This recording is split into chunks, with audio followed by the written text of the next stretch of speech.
Welcome to the Mastermind Group, Your Ideal Life, in association with the Noble Goldman Group. The power of the Mastermind is the principle through which you may borrow and use the education, the experience, the influence, and perhaps the capital of other people in carrying out your own plans in life. It's the principle through which you can accomplish in 1 year more than you could accomplish without it in a lifetime if you depended entirely on your own efforts for success. We will ask each member of the group to take a number and we'll read through the code of conduct in due course. That's amazing. So I thought we'd just chat for a minute or two to wait and see if there was any latecomers, but we'll get started because in respect for your time for turning up on time, we'll go to I'll do the screen share and we'll go to what we normally do at the start of these meetings is to just go through the code of conduct, if you like, of Noble Goldman. Yeah. So can you just let me know if you can see the mastermind principles there on the screen? Yes. You can. I wonder if I can enlarge that just without losing the whole lot. Can you see that enough to be able to read it? That's good. So Callie, if you want to go number 1, Christopher number 2, and I'll go number 3, and we'll just read out a sentence each and work our way through the Noble Goldman mastermind principles. Okay. The purpose of this mastermind is to learn leadership, build teams, and create multiple sources of income together. We are here to inspire and challenge each other to reach and exceed goals. Each member is committed to their own success as well as the success of every other member of the group. We are committed to meeting in person or virtually for 1 hour each week. We are present. There is no multitasking or distractions during meetings. We are collaborative. We listen without interrupting, lecturing, or judging. We celebrate each other's successes without jealousy. We are honest and participate by giving thoughtful feedback. We are open and listen to different perspectives without being defensive or offering excuses. We trust fellow members enough to share fully. We are focused, but we also think it's important to have fun during meetings. We are real and authentic. This is a no BS zone. We allow ourselves to become completely aligned with each other and the high forces, one mind, one soul, one love. Excellent. Thank you guys for that. So that sets the framework for our discussion this evening.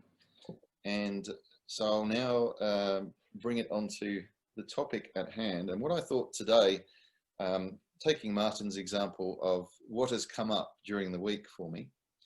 And so a situation occurred this week where I walked into a local shop. I'll just say that the topic is handling criticism and or feedback. So I went into one of the local shops here in Kalamunda, just up the road from where we live. And there is a small retail store in there. Actually, it's a bookstore. And the lady, we know the lady behind the counter, she's always bubbly and vibrant. She used to be in my business group, actually. And she's one of those people who's just always a joy to catch up with because she's always upbeat no matter what's going on. You know, even when there's sort of disasters and personal setbacks going on, she always seems to be able to be cheerful. And so she's also been one of the hub of the community. She was, you know, on the Chamber of Commerce for 14 years or something. And she was quite upset the other day. I went in and she showed me a post that somebody had put on Facebook where they'd gone into her store on an evening, a busy evening. It was one of the local night markets were on. And they'd had a little bit of a disagreement over, she does a book exchange and she wanted to, this lady wanted to exchange some books. She had a credit, but there is a handling fee of $3 when you exchange the book. So whenever she sells you a book, there's also a buyback price on the book as well. So that way you can read a book, take it back, get half the money back pretty much, and you pay a $3 fee, which is just a handling fee, which helps towards the rent of the shop and electricity and staff costs and all the rest of it. So $3 is not an excessive fee to charge for something like that. This lady, of course, spat the dummy, but then decided to become a keyboard warrior and got online and, you know, basically slated the shop, went on to a personal attack on the lady herself, the shopkeeper, and, you know, said that she's arrogant and rude and makes offhand disparaging remarks to her customers and blah, blah, blah, you know, really laid into her. And this lady was quite upset about it, and because she's not that kind of person at all. And yeah, okay, so a situation can happen where you can think you've behaved a certain way and somebody else has misheard or misinterpreted what you've said or whatever. Or they've simply, in my experience in retail, and I did sort of 20 odd years in retail management, I was a deputy store manager at Big W and worked for Target and people like that. Quite often you get people who are just having a really bad time, and they go into a store and they want to just take it out on someone. They give you a hard time because partly they know you can't answer back because you're bound by having to toe the company line. And so I just thought that was an interesting topic to, how do you react? And perhaps you might want to think of an example of when you've had something like that happen, where you've had some criticism. It might be in a business situation, but it could even just be in a social situation where someone has, let's say, criticized you, but you could have been offended perhaps, but did you perhaps choose instead to reflect on it and think, well, is there an element of truth in it, or could I improve? What's your general take on the whole topic of criticism and feedback? Yeah. Do you want me to go? Yeah, sure, why not?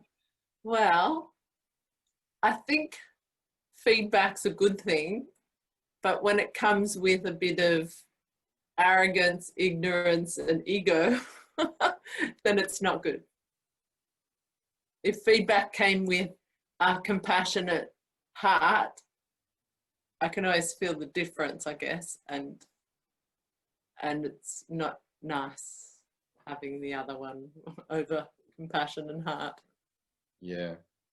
So if there's arrogance and there's ego, then what you would take it then as more as unjustified criticism, probably.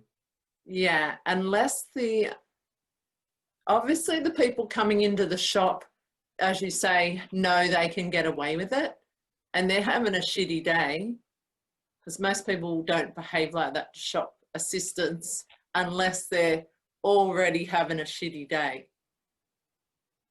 Most people are respectful when they go shopping because they're happy to get out of the... Anyways, so yeah, it's just their punching bag, but realistically, it's just that they're emotionally not able to handle their own emotions.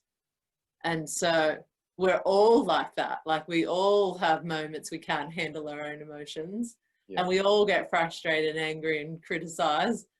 But normally it's because of the internal pain yourself that you end up criticizing. Yes, that's true. And the other person, if they are also easily wounded, take it in a big wound like this lady has.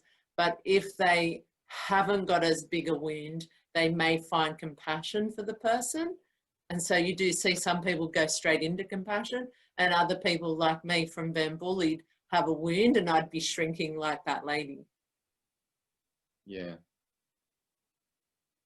So you mean the shopkeeper you'd be shrinking like the shopkeeper would? Yeah. She actually tried, because she's normally such an easygoing person. I think she was probably a bit shocked and a bit taken aback to have someone being kind of openly abusive towards her in the shop. And so the woman, the customer that stormed out, as she's storming out, she's going, "Oh, well, I'm never coming back here again." And unfortunately, she said, and she told me this, she said, unfortunately, she replied with, "Good." Yeah, But I'm so grateful. A crowd, and I think she probably felt embarrassed that she was being attacked unexpectedly in a public situation with other people eavesdropping to what was going on. Yeah, I guess it just also depends on how you feel in your community, because if that's shameful, you may shrink a bit. But if your community's like someone like you that can support her and she rallies the troops sort of thing, then she feels less criticized. and that then supports her to feel okay to let it go. Hang on. Some of these things are hard to let go, especially when you've got a wound. And because I grew up being bullied and criticised, I could easily hold on to that for a couple of days, or I could let that go instantly, depending on the craziness of it. You know, like if it was really someone that I'm going to see a few more times come into my shop, I'd struggle to let it go. But thank God this person said I'm not coming back, because that lets her let it go easier. Yes, true. But then this lady went on Facebook and carried on the attack on Facebook. Yeah, that's pretty crap. But you know, that seems to be the way of the world nowadays, is and this is one of the things when you're in the public eye, is that you very rarely get people going out of their way to praise you. It's always the ones that have some gripe about something that will go out of their way to criticize you. And so you actually, as a shopkeeper or a business owner that's in hospitality or something where you are heavily dependent on reviews from people, you know, as a coach, I always tell people, make sure you ask for referrals or for positive feedback from people where you can get it, because then that helps to counteract any of the negative ones that you're almost certain to get these days. It's practically impossible not to offend somebody somewhere along the way, and for them to go and decide they can take it out on you because they can get away with it. Yeah, especially if on the Facebook, like you're saying, because that person obviously has so much pent up anger that they had to keep going with that. That was their outlet. She actually did a service, whether she wants to look at it that way, because that person actually got to release all of that anger. Yeah. Not in a nice way towards her, but yeah. And we don't know what that person was going through either, do we? No. You know, that person might have been having a really tough time of it. Yeah. And it was a lash out against anyone that happened to cop it, you know. Yeah. I'm not condoning what she did, of course, but you can sometimes understand that people do, if they've got a terrible situation going on, sometimes, like you said, it can be all too much for them, and they just lash out. Yeah. At least it was only that. Like, at least I didn't come back and do something sillier. Yeah, that can happen too. You can, you know, well, you see about some of these stories in America, you know, someone comes back with a automatic weapon or something and starts shooting everyone in the shop. You just don't know, do you, these days, how much it can escalate. Especially everyone's angry. And if you add drugs into the equation too, then you can really have some difficult situations. Yeah. What about you, Christopher? Any thoughts on that one? Yeah, plenty. I mean, but depending on what hat you want me to use. You want me to put my legal hat on? Oh yeah, do your legal, because I want to know all the ins and outs. I'll just ask Christopher that you remember to pause for breath and allow Callie to speak as well now and again, because last week we had I'm just having a little dig here. Christopher, we got him going last week, and he was on a roll, and he had lots to say. And because there's only 3 of us on the group tonight, we can easily, and I can certainly talk. Don't you worry about it. Yeah. Go on, Christopher. Give us a bit. Okay, I'll make it short because I put some notes here as you were talking. I mean, just penning things down. And, you know, my daughter is in hospitality, and she gets abused almost every single time.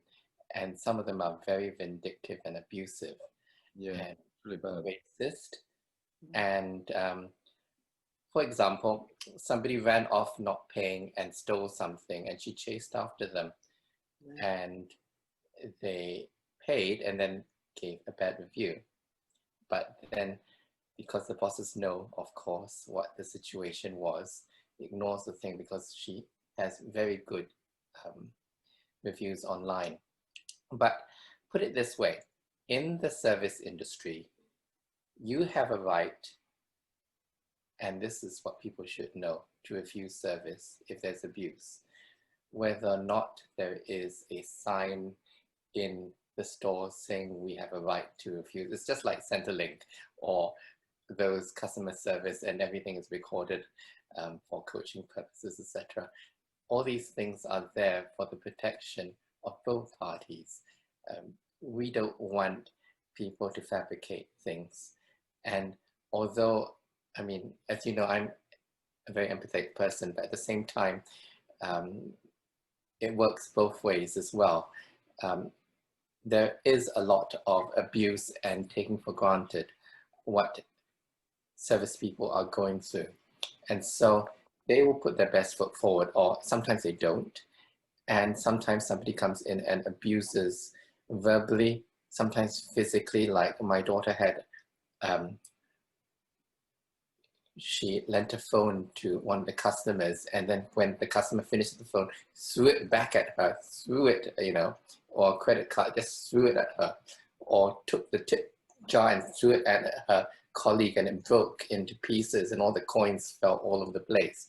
So there was another case where the customer asked for a huge scoop of gelato and wanted it really huge, and insisted, and then dropped the gelato on his boot and said, "Look what you've done, you've given it too huge."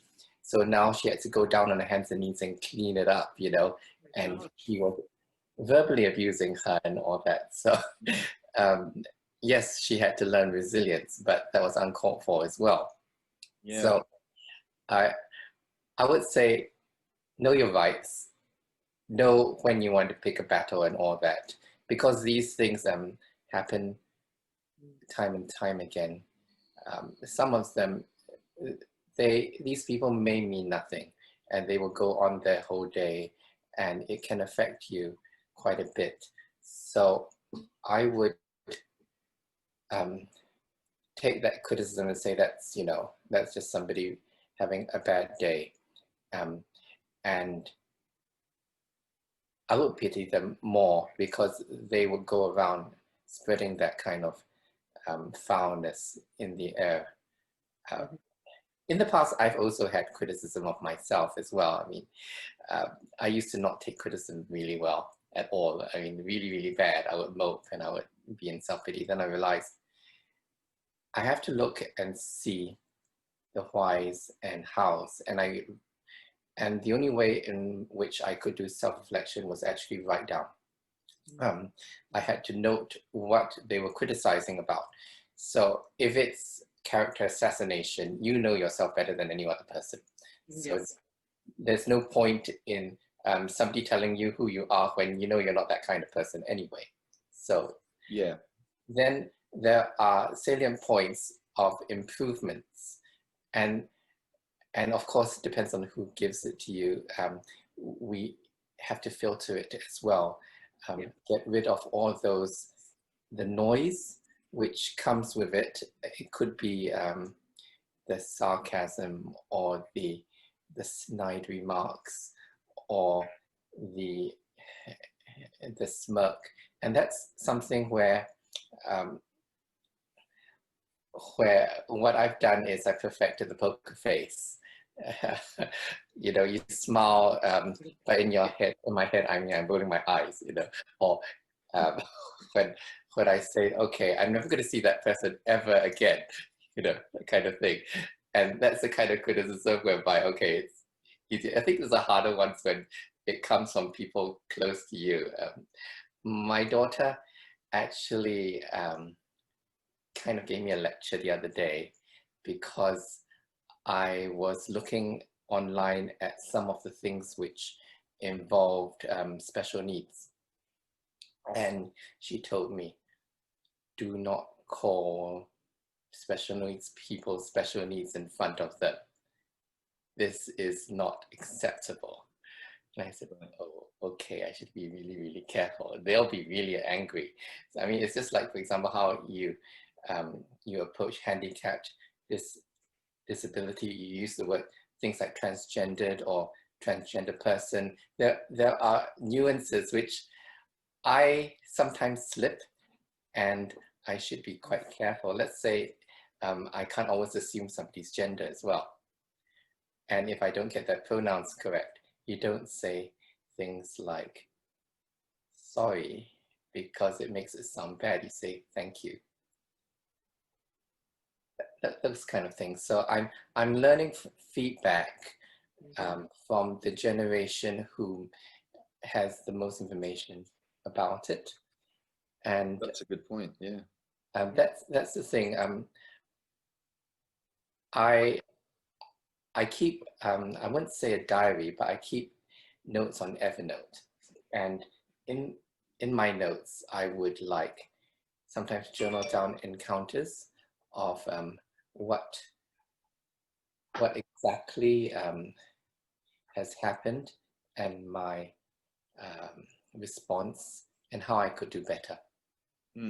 Yeah. Well done. That's very proactive of you, because that's really looking ahead to insulating yourself against future situations, isn't it? Having that.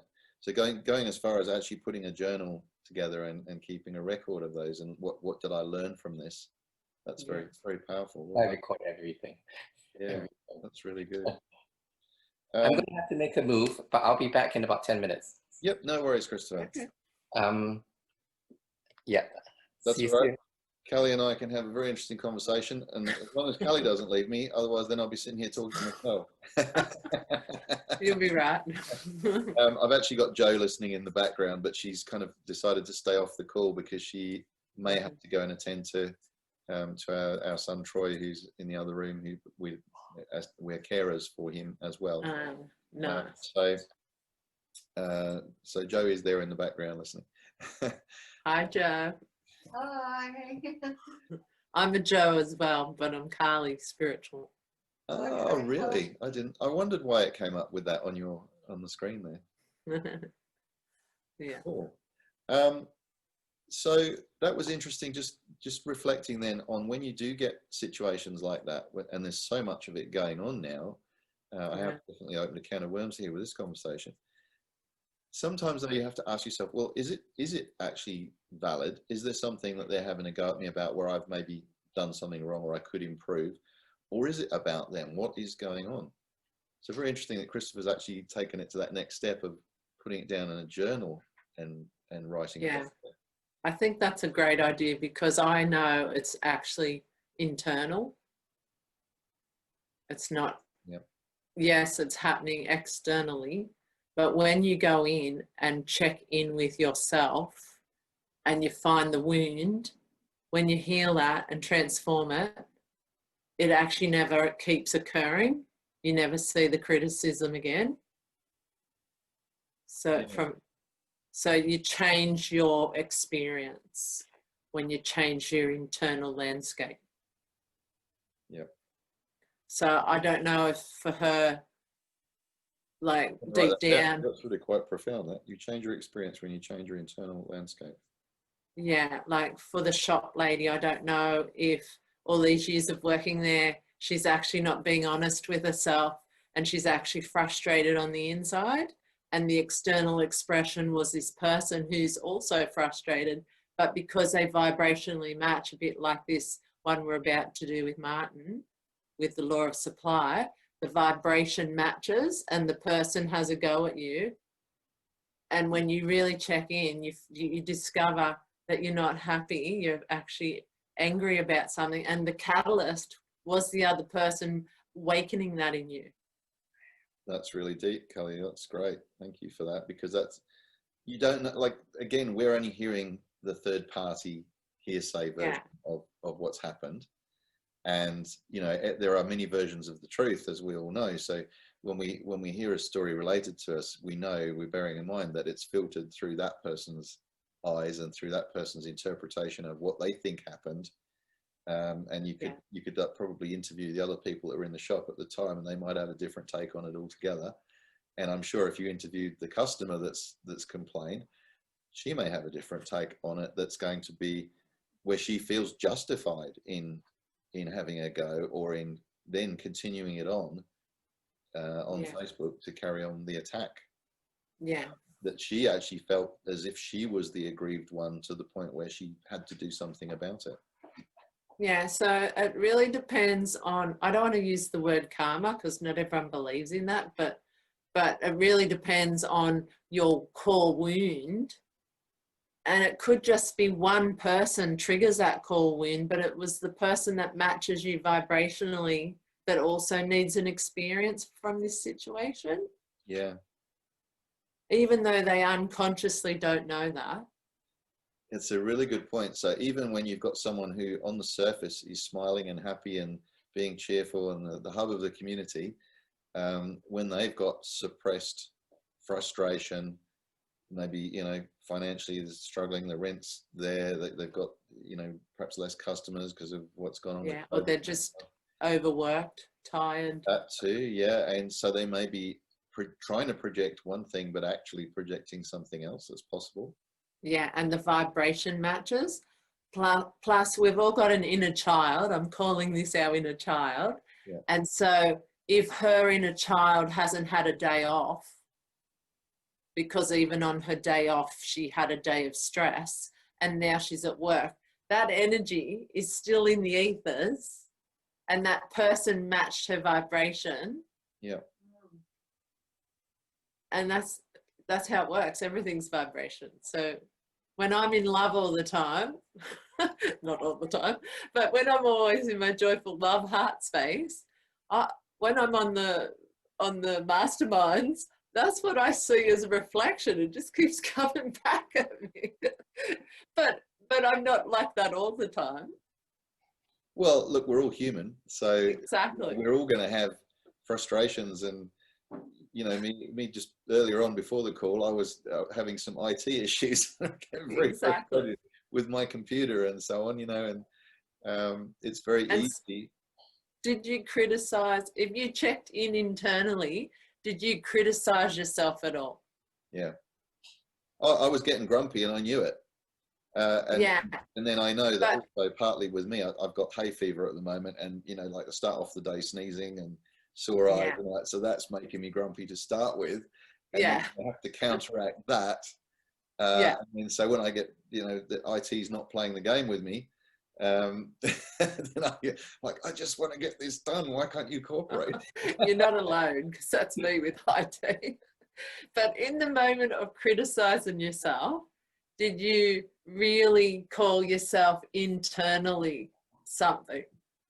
Because I know when I'm doing it. But the vibration of that is then in there, and your wounded inner child, I'm calling it. Then if you don't actually say sorry to yourself, and you go out tomorrow to the shops and you're in the car, you might notice some people being a bit erratic, and they're just matching your vibration. Otherwise, yesterday you wouldn't have noticed anyone erratic in the car opposite.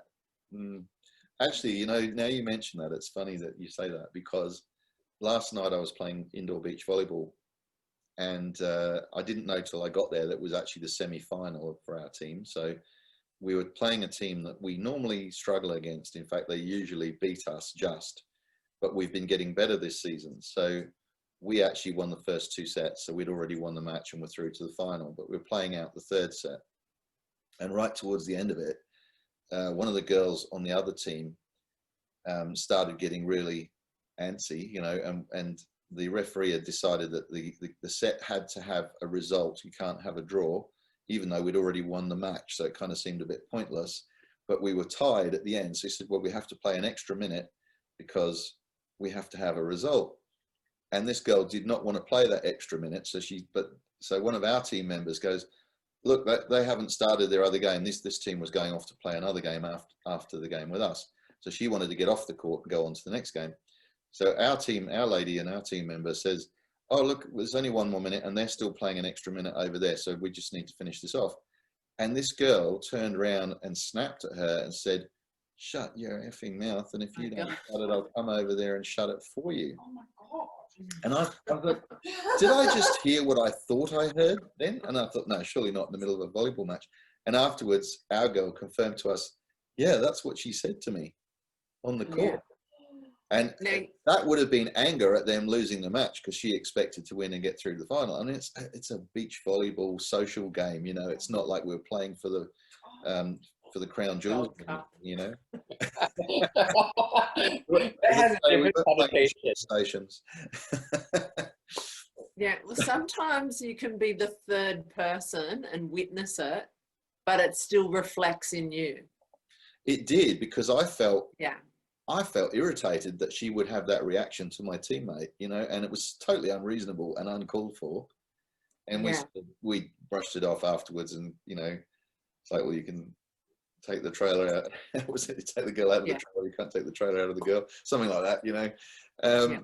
But it was just like ridiculously over the top sort of reaction to being asked to play an extra minute for free on a volleyball court. You know, where just look at it as Yeah. practice. And can I just add to that, because we are vibrational beings, we're energetic, and that girl, for all you know, as a big soul on the earth, actually was taking all of your anger and the other lady's anger or frustration, all wrapped into her own and exploding it, letting it all out, because we all merge energetically. For all you know, she was actually being in service. Oh, she was. Yeah, that's true. And So, she was just if you were the third wheel, if you were the third person watching, because I know this is for me as well, when I've worked on my inner stuff, sometimes I've seen people fighting in the street years ago. And at the time I was working on stuff, if I judged that in any way, I would see more of it the next day, wow, just from judging it. that's really deep. Yeah, and I know that because I witnessed me judge it. I thought, oh God, get away, like get away from here. This isn't safe. The next day I saw another group of people fighting. So then I went back to the day before and I tapped into my fear, which was my fear of not being safe when people fight like that. And because I judged it, I created more of it because it held it in a box, and the person, the energy was held in a box, and it just kept creating in my experiences. As soon as I went back and healed the fear in me and not judged it, because when you judge it, that's fear as well. You're not in your heart, you're in your throat. But when you take the fear out, you're back in your heart. Nothing experienced like that at all. No people in the street around me ever fighting. It's really interesting that you brought this up, because just before we came on the call, I was actually watching a short YouTube clip, and it was a professor explaining some of the difference between Freudian psychology and Jungian psychology, and talking about the collective consciousness, which was one of the major differences between the two. And so one of them, I'm thinking it was Freud didn't agree with it. That was right, wasn't it? Jung did agree. Jung's theory was that there is a collective consciousness that we all tap into. And so it's really interesting you've now brought this up. There's no coincidence, is there? So where did you learn what you've just been talking about? Or how did that come about? I think I learned it because of experience, because all my childhood when I was bullied, and then as I got older, I kept witnessing that when I judged, I saw more of it. Like when I judged the bully for bullying me at school, I got more of what my thought was, which was a judgment. But I must say, I also experienced it with my two children when they were, when Jessie was about 10, a girl at school was bullying her, and she didn't even know that was bullying. She came home crying, and she had no idea that when the girl punched her, that she didn't accidentally run into her. Like, she had no idea. So I did a healing. I'm an energy healer. I did a healing on judgment in me, my own fear. Wow. Around Jessie and the kids not safe at school, because I wasn't. So I did my own internal healing. And the next day when I picked her up from school, this particular girl and Jessica were walking across the crossing, arm in arm, laughing. And this same girl, all for a couple of years, only liked Jessie occasionally, never had a play date with her, never really talked to her nice, but just, you know. But when I did this healing because when she told me she got punched, it changed everything. They were laughing, coming across the crossing. primary school. So you did the healing on yourself rather than on your daughter? Yeah, because our children, when they're under 18, are our reflection of our internal emotions. So when your son is angry, a lot of times it's because you're frustrated and angry, and they're just, because kids are a sponge, they may look and feel angry because they've picked it up from me. Wow. But when I clear it in me, it clears it in them. I need to ask a question. You can ask a question, Joe. Joe, wanted to ask a question. Come over and show your face. Yeah. We've got an eavesdropper, Christopher. Joe wanted. Yeah. Hello. Hello. I'm wondering what happens if you judge a good thing. Depends. We went like we've been around this particular person a few times, and in my mind, Yes. I actually aspire to be like her, because Yeah. she seems to me to be always present in the moment. Yeah. She made this offhanded comment one time when we were out, and she was saying nice things about her husband of, I think, 17 years behind his back. You mean nice things, or Yeah, she was saying nice things that you wouldn't talk about, like it's no. She was just saying, something, and then she was saying, because David's such a nice person, and so what is the problem? yeah, I know. So I judged her.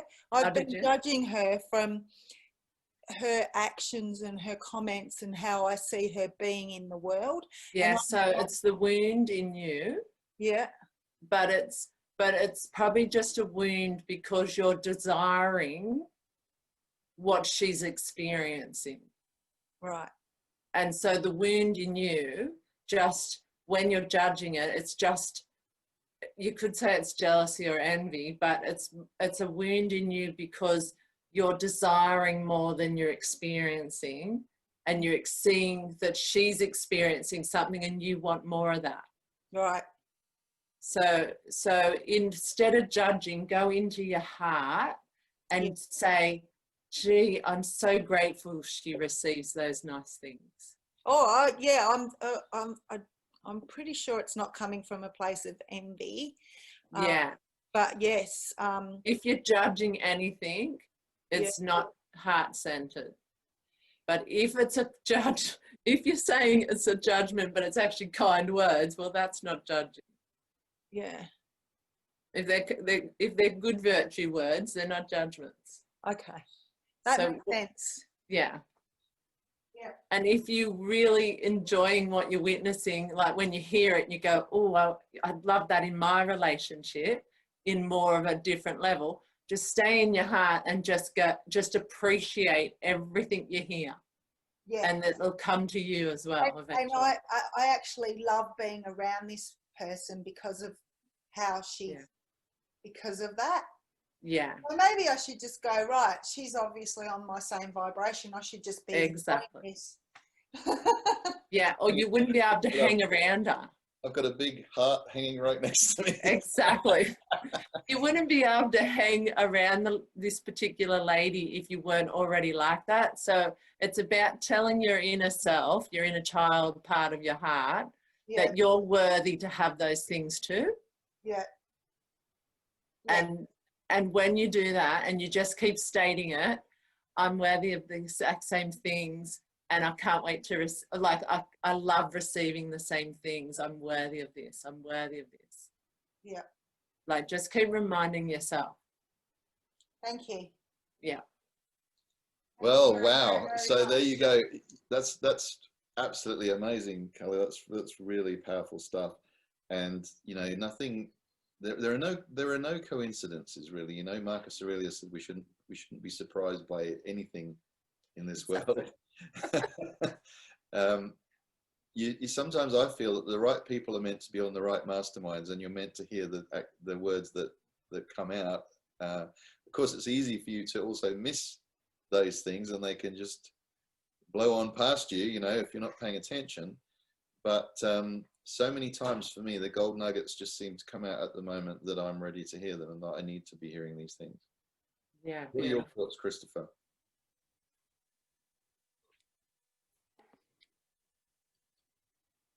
Particularly about what? Well, I'm putting you on the spot here because I know, because I believe that Callie has a lot of messages in there for you, because, you know, well, I was listening, and I was trying to reflect on, I mean, you've known me for a while, and you know that my daughter was bullied and in school by teachers and by fellow people as well. And you know that I'm far from being a pacifist. That's an understatement. I try not to bring out the guns initially. I mean, if there is, I try to look at it in a legal way. You look at it from a point whereby, is there a peaceful way of solving things? So you're not talking about actual guns here, are you? No, I'm talking about walking away. Right. Yeah. A peace. A peaceful point. Yeah. Yeah. Versus doing something about it. And it gets really hard when it happens to with such intensity. In year 10, my daughter was in Perth Modern School, and there was her former school. I took her out of her former school because of bullying as well, and there was one person in that former school who was particularly nasty to her. So when his friend joined Perth Modern, he told this friend to specifically bully my daughter. Now, this friend does not know my daughter at all, okay, but he went all out to be nasty to her. In other words, disparaged her during class, out of class, and went up to her in the canteen and started disparaging her in front of everyone. And she brought her to tears. And then she stood up for herself, and a teacher came by and scolded her rather than him, which was quite annoying. And all the other students took out their phones, recorded it, and posted it online on Facebook, and it spread around. And I really wanted to take it all the way up. And you know how I would do it. I said, I'm a lawyer, you know, you don't mess with me. Okay, and usually that works because people don't want to mess with lawyers. And but I didn't do that, you know. I only do that if, let's say, it is something which they cannot call my bluff. So it was something whereby I said to my daughter, what would you have me do? And she told me to do nothing. So that was a really hard thing, because I know that every time most of the time when I interfere in her school, it never makes it any better. Yeah. I'm Exactly. made to be the pariah. I'm made to be the villain. And How's that, yeah. Christopher? When you didn't get a choice to help, how did it make you feel?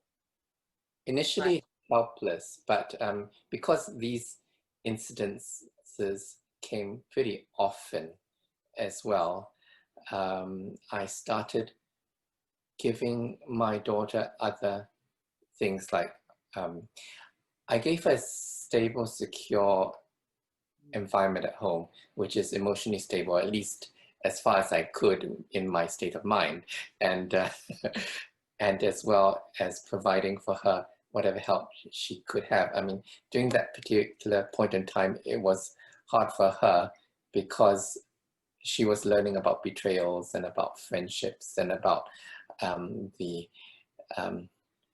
fallible nature of adults and other people as well. So I was there to listen to her, and I didn't always get it right. Listening was, listening, it's not just like listening. Active listening means like I would sit there and really hear what she has to say and what she wants, rather than give my 2 cents of how it should be. And as an adult, it's very tempting to say, this is what we should do as well. Let me take it up, you know, I mean, and no, don't do that. I mean, it's not always the case. And I had a talk with one of her friends once, and her friend has witnessed a number of injustices. So all these Gen Zs have an option to do something about it or to not do something about it. And a lot of times they don't do anything about it. Even things like rape, you know, there was an instance of rape behind the school building. And that was reported to the head discipline master, who brushed it aside and said the usual thing like, don't ruin the boys' reputation. Oh my God. Yeah, so that happened in Perth Mod. And it comes to a point whereby they tell themselves, we choose happiness, as in walking away from it. And the reality is, if you report rape, it goes at the bottom of the pile in the police folders. I mean, you have to prove it beyond a reasonable doubt. It's really frustrating as well, unless, and she tried. And the thing is, I tried to kind of find out what kind of a person the disciplinarian master was, and I discovered that he was doing hanky-panky with other girls and all that. And so, I mean, I could have done something about that, but then my daughter said, don't. Yeah. So I'm just proud, like, I'm just so grateful you listened to her, because that's so powerful to have someone actually listen.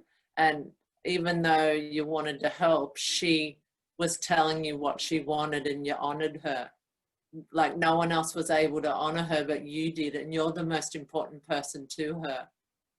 And you honored her, and that's amazing. It didn't start that way initially. It took years of me trial and error, figuring out what was best and what I thought was best as well. But as she begins to open up more and more, I'm more aware of creating that safe space to say something like, I've had people pounce on every single word which I said, as if every word will be twisted and used against me. And I don't like that. And I didn't want that to happen with her as well. Like if I say something innocent, why should this innocent statement be twisted around to used against me? And then there were times whereby she didn't want to, I don't ask her, are you okay, anymore. I usually ask, have people been treating you decently? I mean, rather specific things, because I know that are you okay is a bit too general. And that generation was, I'm fine. Yeah, so. I just mentioned something that Lisa, one of our other regular callers, put on a mastermind, on a chat page the other day, and she'd heard it from somewhere and she started using it, and it was to ask, how's your spirit today? I thought that was a really interesting question to ask.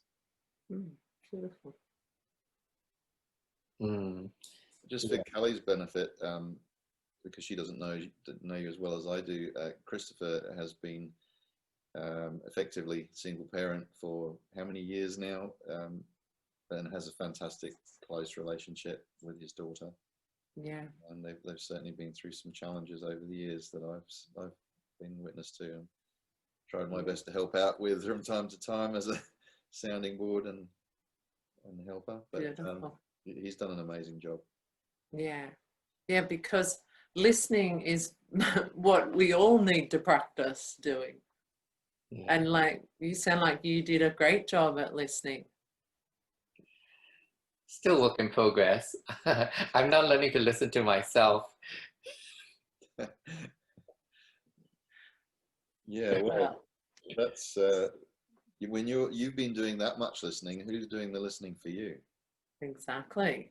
And like listening back into self, because the wound's in you, and if you're not listening to it, it gets experienced in your environment.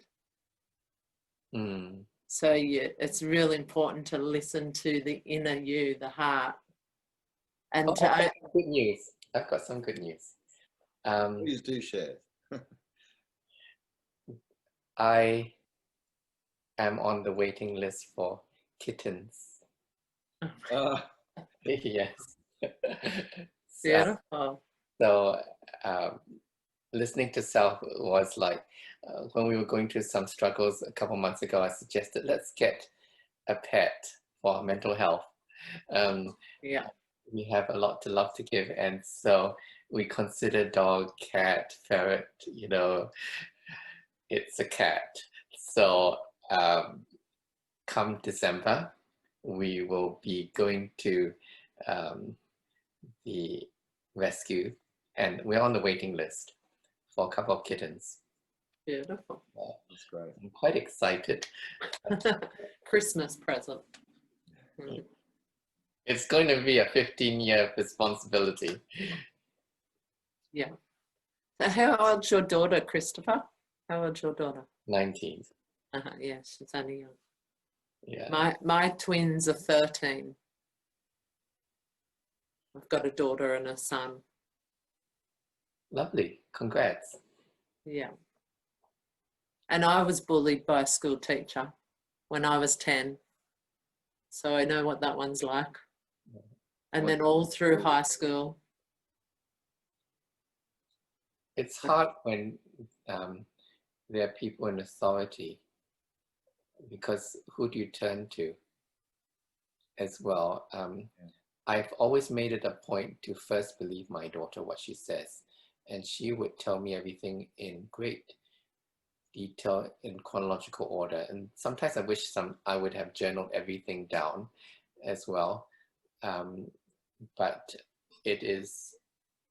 she doesn't tell me, she doesn't make these things up. And I do believe when she tells me these incidences. And the bullying, I actually watched the interview last night. I don't know whether you've seen, there's Aboriginal 10-year-old Quiden.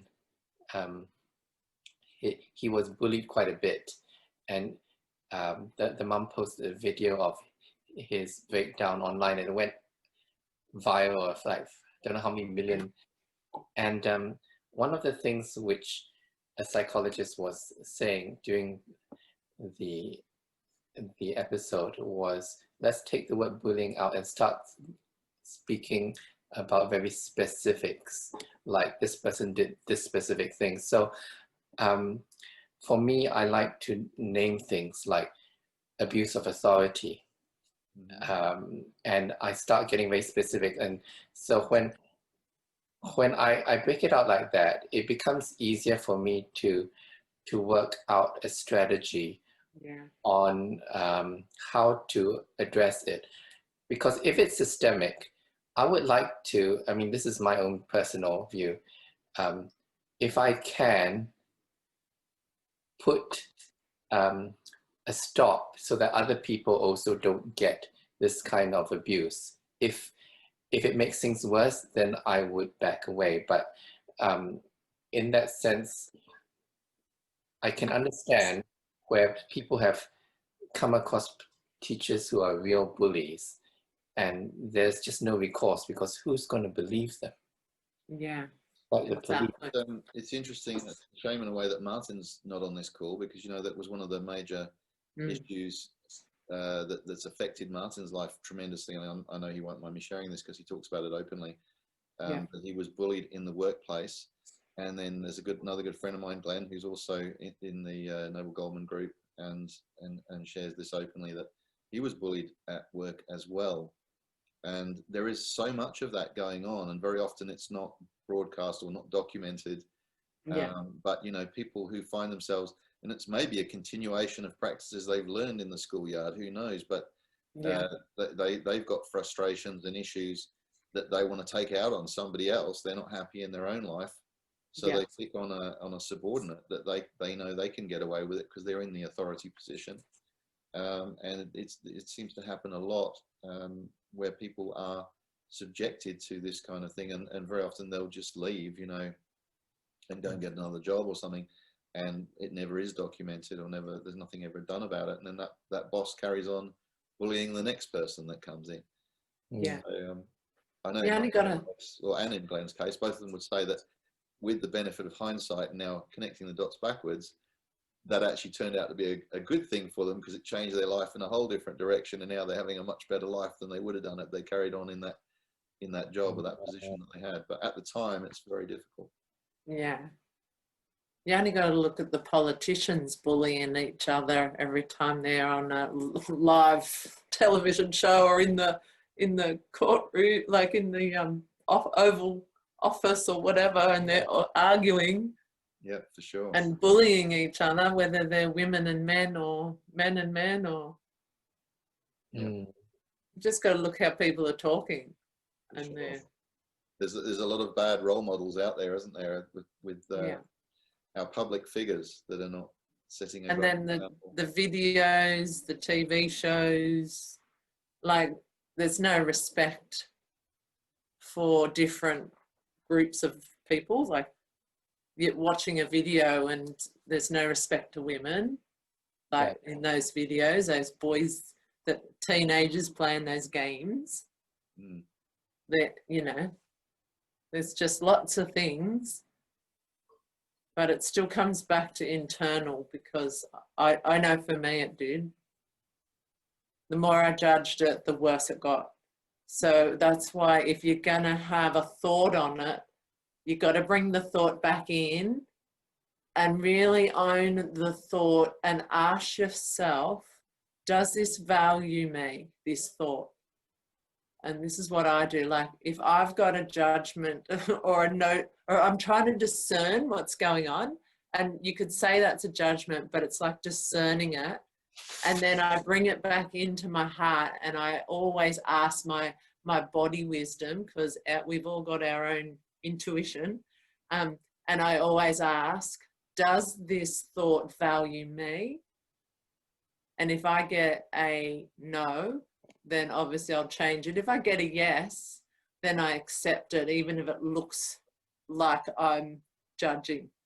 Because if I get a yes, my body wisdom, my intuition knows the truth. But if I use my mind to get the answer, it's too mixed up. There's too much astral field with other people blobbing into me that have the same fears about the bullying. So I just know asking my heart is more close to the truth than my mind. My mind's just a tool. Once I discern the truth internally in my heart, to then choose what road I want to take with the situation. So do I want to change this situation? What techniques do you use for that, for someone who doesn't know what you've learned? How can you advise someone, what's the best way to go about accessing your heart and your internal wisdom rather than using your mind? How do you know, is it through meditation, or is there some other method that you practice that would help anybody that's watching this video? Yeah. Oh yeah, we're recording. The best thing to do would be, you could go do meditation, but you've really got to go internally and breathe right down and really get centered and grounded and present. The more present you can be to your body, the better you're going to have at connecting it to your intuition. It's really not about the mind. You got to get out of your mind, and your breath, if you take it right down to your feet even, and tend your breath goes right down into your lower body, you're already going out of your mind just by taking your breath down and really, and then into your heart. Honestly, our heart knows the answer. Our heart knows everything. So that's really accessing our intuitive wisdom. Yeah, and it's right in the center of your chest, like right into the center of your entire chest. And you've got to be right in there to get the answer. Like you've got to be in your body. Mine's slightly to the left. Is that okay? It's not like... No, that's your real heart. I'm talking about the center of your Okay. chest. Well, that's a good difference then. That's a good point to actually bring up. Yeah. So it is the spiritual center. Yes. Is But it it's like like, the chi? Pardon? Like the chi? Yeah, the chi energy. Like for men and women down in our lower pelvis area, but obviously connected to your heart. So And it then, sounds more like chakra. yeah, but it's not a chakra going out in front of you. It's in you. It's right in the center of your chest. Like right in the center between the front and the back. Okay. Take yourself right in. We could do a little meditation if you want. Oh, but yeah.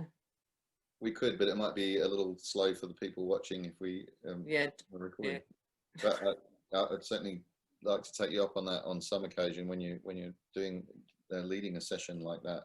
Yeah. I think that this is, and again, this is a topic that's come up a few times for me recently, and it's also been in some of the books that I've read and so on. That all the religions, it's interesting that all the religions talk about breathing and the importance of breathing, and as a means of connecting with your inner intuition. It seems to be, obviously there is something in it. It's not just gobbledygook, or not just something that someone made up. There's deep-rooted historical repetition of this theme, that it's when you go away and you look at all the sort of spiritual leaders, gurus, prophets, whatever name terminology you want to come up with, they've all accessed that inner intuition. Now, would some people maybe call that praying? I don't know. That's a whole other theological debate. It's just receiving the wisdom of the universe, which is back to the law of supply. The law of the supply is the entire universe. Well, it's like connecting into the wisdom. Like people that write books, when they write from the heart or the inner sanctum or the entire full presence of their body, not just their mind, they're actually getting the wisdom. All those books are written from soul in, I've experienced it. Yeah. So when I wrote my coaching book, If Life's Worth Doing, It's Worth Doing Well, that's when I felt, when I got into the zone of, and it's the same sort of, I talk about being in the zone and being really present.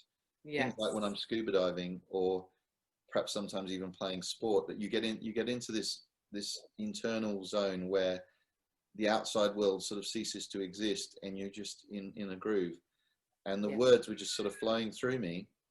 And then sometimes I would read back and go, did I just write that? Where did that come from? Yes, because your mind wasn't involved. You don't need your mind to write that. If your mind got involved, you wouldn't write what you wrote in its purest form from your soul. So just to go back to finish off, because we're just about out of time. I mean, I'm happy to carry on chatting, but I want to be respectful of you guys' time. Just to sort of to summarize, or to conclude, I suppose, our topic of, and it's an open-ended topic, we could talk about it all night, but is there anything else that you would advise as to how we can aspire to turn criticism into positive feedback for our own benefit, rather than something that's going to eat away at us? Yeah, I just think, I I just think somehow have forgiveness and use forgiveness. If you can't do that, just ask your body, is there a place in me that has a wound? Or if you can't do that, just close your eyes and just feel into your body and see if there's any part of your body that's feeling a pain in that moment or from that experience. Like if you leave that situation and you go home and you just sit for a moment and just, because your body always knows. So when you close your eyes, another associated pain. yeah, so you close your eyes and you might notice that you've got a pain in the belly or a pain in the ribs, and depending where it is, like you could say chakras, but depending where it is, there's a little wound in there. And if it was your ribs, it could be you don't feel worthy, or it could be you don't feel good enough, and that person was just expressed, and you're angry because you haven't recognized it in yourself before. Yeah. So that's why we talk about they're pushing your buttons. Yeah. Is they literally are pushing at something that's a sensitive point in yourself. Yes. That you may not have identified on a conscious level, but you know, if you go into your intuitive wisdom, you know that it's there.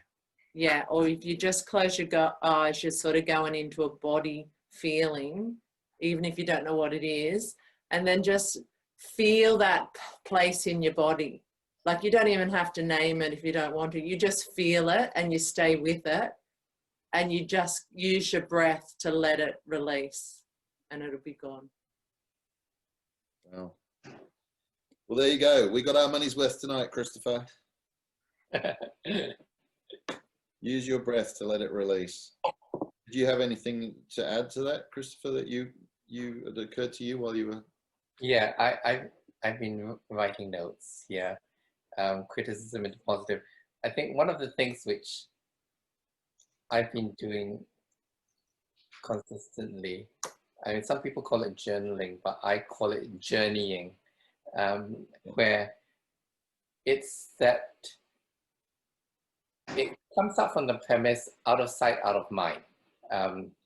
When something bad or something horrible, or I meet a person says something horrible, I meet a horrible person, I write it down in my Evernote notes. Okay, I've got a blacklist. I've got like this person did this, all that, all that. And the moment it's not, it's a soft copy like on paper or on the note, it's out of mind. I mean, it's this amazing thing. I just found that when I put it down, I don't need to think about it. I don't need to use that space in my head to collect all these things. I just write it down, and if I want to look at it, I can. But if I don't, you know, it's just collecting there and all the good things and all that. And it's just, and then when I go and do some sort of self-awareness and reflection, because sometimes the best way of me dissecting the situation, what transpired, is when I take a step back and think about it for a while and walk away and then come back and then look at it and see how was I in that situation. And to me, that's when I've taken the incident or the words and said, okay, is this something I should actually put weight in? I just value it. I mean, it's not monetary terms, but like is this worth this amount or that amount to consider? And if it's not really that, like for example, I take everything in totality, the context, who is saying it, what it actually meant, and is there something which is long-term I should actually work on? If there's nothing, then I mean, I don't have the emotional, mental, physical capacity or resource to invest in it. So I see these things like to invest in bad, good, neutral investments of time, energy, resource, my mental, my emotional, and I kind of calculate it in my head and after that move to the next thing, because there are just too many things. I used to get bogged down about those little things, but because they're all very scattered, there is, to me, a method to the madness in it. When I see, okay, this specifically is abuse of authority, all right, that one needs to be taken in this particular instance. So not everything has got the same cut and dry blanket approach to things. And that's where I learn my most effective way of dealing with situations is doing it in a very positioned way. So I would, and then after that, it gets solved in that way. And if a phone call is able to deal with a situation, straight away, I deal with it straight away. And then I put it on, and I have my list, and I put it in the, the 4 zones: urgent, important, not urgent, not, that 4 quadrants thing. Yeah. Then decide, okay, how much I should invest in time in that. Well, that's beautiful. Thanks for sharing that. I'll add my tuppence worth there, because I think it was a great point you just made about writing things down. There was that old, I don't know where it came from, but advice you hear in a lot of the books and things these days is, if you've got a problem with someone, is to sort of write a letter, but then don't send it, or, write an email these days, put it in modern context, and don't actually send the email. But you've got it out of your system. You've kind of cleared the energy around what you want to say, what you really would have wanted to say. And then once you've said it, you have never sent it, so it hasn't escalated or inflamed the situation, but it's diffused it as far as you're concerned, because you've let go of the energy around that. So that's very powerful. And the other thing I would add to that is focusing on gratitude, because the more we are grateful for what we do have, rather than being irritated by all the things that have gone wrong, which there are so many these days, it changes again that focus. And so, to use Tony Robbins' quote, which is rather similar to what you were saying, Callie, you talked about value. Is it valuing you? And Tony Robbins would have said, is taking this approach or this attitude towards this situation, is it empowering you or disempowering you? And if it's disempowering you, reassess it and see if there's another way of looking at it or changing it. If it's going to empower you, then fine, move forwards with it.